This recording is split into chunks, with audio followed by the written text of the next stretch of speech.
In this next step, let's make our survey decisions. Now, we found all the property corners, and our intent is to hold those to create the lines for the stakeout. But let's compare those quickly against record data and just see if there's any discrepancies that we need to pay particular attention to or get some more readings and reconcile before we're finished here today. Now, one of the things I like to do right off the bat like this is, and I do this in the field, I go to Tools, Stakeout Report, and I say, look at the points that have a pound, and I use that same character that I used in the traverse to relate the points, and I really just need the points in that CSV file traverse. And Traverse PC then is going to create this report so I can see how close, how far was I.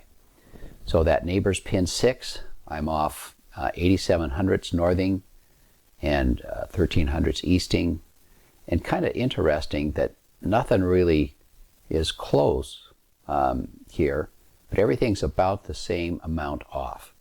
And so I'm consistent at least, which is what I'm kind of looking for here. I get down here around 21, and I'm a couple feet off. But remember, I think that was a float position under that tall timber. Here are the other ones, 20 and 22. They're more reasonable. Well, here I'm almost 3 feet off.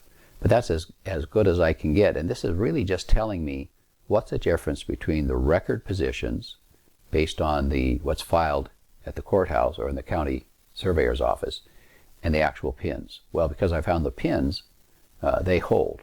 But isn't it interesting that maybe they had a day where they weren't doing very well, I don't know. Or maybe that ground has shifted quite a bit. But I'm going to have to accept those pins where they are and kind of live with these results like this. And again, I'm just looking for, am I kind of consistent in here or not?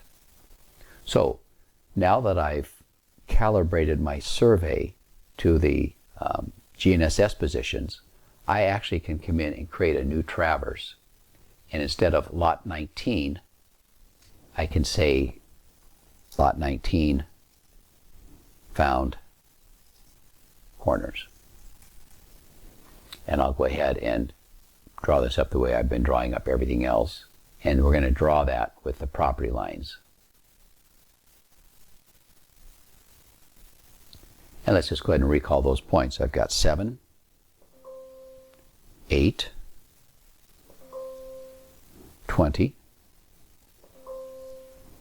21, 22, 35, and 7.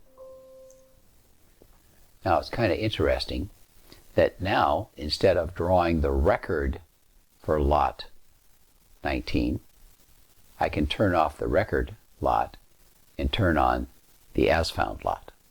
Okay, and now I can see that, yeah, it's pretty close. It's not quite. I've got some discrepancies down here between what the record shows and what I actually found in the field there. That's not uncommon. Some of these were pins that they simply tied when they put this subdivision in 2004. Others are pins that they set. And obviously they didn't quite record it exactly right, but it's pretty close.